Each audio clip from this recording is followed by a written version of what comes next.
Good morning, everyone. I just want to share something with you. I'm under very heavy attack, so you'll have to excuse me. I'll try to be as brief and clear as I can, okay? So I'm in the book of Cave of Treasures, and if you recall, do you remember the doctrinal error I found in the Cave of Treasures?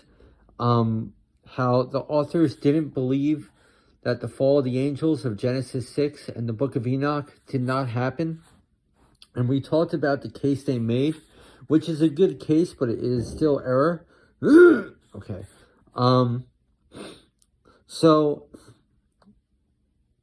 the theory that I thought of, surrounding this, I actually was able to confirm in the second book of Baruch.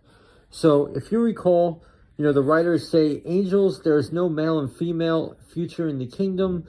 So angels are not male and female. Therefore, they cannot have sexual lust. So when we read in Genesis 6 and the book of Enoch, it says that the angels saw that the daughters of men were beautiful and elegant, and they lusted after them. And I think we're just misconceiving what that means. We just assume that means sexual lust, as, they make this clear case that angels probably don't have sexual desire. But I think what that was, when we get the whole story of what happened in Genesis 6, that the lust of the angels wasn't sexual. It was like, hey, we have a green light because sin was happening down on the earth. We have a green light to deceive the world, because sin gives the devil a green light. So let's talk about the whole story that happened in Genesis 6. It's really about the sons of Seth on Mount Hermon, right? They lived in paradise on Mount Hermon separately, and the children of Cain lived in the plain below. And they were commanded for generations to keep themselves away from the children of Cain. Okay? And they did so from the children of Adam all the way up to the days of Jared. It wasn't until the days of Jared that the children of Cain invented musical instruments. And when they invented these instruments, the devils went in them and they played very loudly, and all they did was just party hardy, and they just lost themselves in fornication, and their women were running shamelessly naked. And the sons of Seth in the days of Jared, they thought, okay, war is happening maybe, so they brought the account is that 100 men of war went down to see what was going on, even though it was breaking the commandment of God. God says, do not go down there. Okay, we still had our sin nature from Adam and Eve, but for those generations of our patriarchs living on Mount Hermon, they were able to keep themselves pure until those 100 men of war came down and saw all these naked, beautiful women. And the women saw that they were beautiful, and they perished. They slew their souls in their own sexual lust. And that just started the downfall of the children of Seth. And more of the children of Seth went down there, and that started the downfall. And I think that story is what it means that the angels saw the daughters of men, that they were beautiful, and lusted after them. And I think that lust is like, hey, they're sinning. The holy children of Yahuwah, the sons of Seth, have fallen. They have sinned. And the angels are appointed to watch over us, right? They are called the watchers. And they said, hey, they're sinning. We can get a green light. We can intervene, and we could sin even more and deceive the whole world.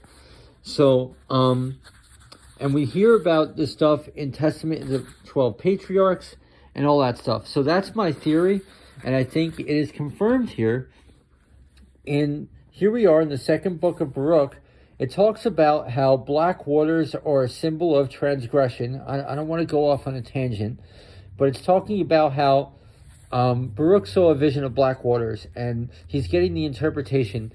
So the black waters started when Adam transgressed, and then he saw blacker waters. And what he's saying is, from these black waters, again, were black derived, and the darkness of darkness was produced. For man became a danger of his own soul, even to the angels became he a danger. Okay? So this is the time of Adam, the sons of Seth, which led to Genesis 6, and Enoch. I think that's what we're talking about here. When we hear that the angels lusted after the human women, initially that lust, before they fell, when they were in heaven looking down on what was going on Mount Hermon and on that plain, it wasn't a sexual lust, it was a lust for sin. And they said, hey, we could change ourselves into men, and we could sleep with the women, and then they begot the giants, and that's how dinosaurs came to be, and it just, the dominoes just fell from there. So this is confirmed. So for those who can follow along, I know it takes a lot of discernment. You really have to study and meditate on these stories and understand. But I think this is the truth in the way we perceive that famous verse in Genesis 6 in the book of Enoch, was said the angels from heaven, the watchers, lusted after the human women. It was a lust for sin. It was a green light for sin. And then when they fell, that turned into sexual lust. Okay, so that's why in the Cave of Treasures, they're like, oh, this can't happen. Angels can't have sexual lust. This is where the misconception is happening. Okay, so I just wanted to share that. For those who have ears to hear, please let them hear. I know it's a lot. So that was my theory, and I think it's confirmed. Pretty cool passage in the book of Baruch. Okay? All right, guys. Thanks for tuning in. I pray people can receive this.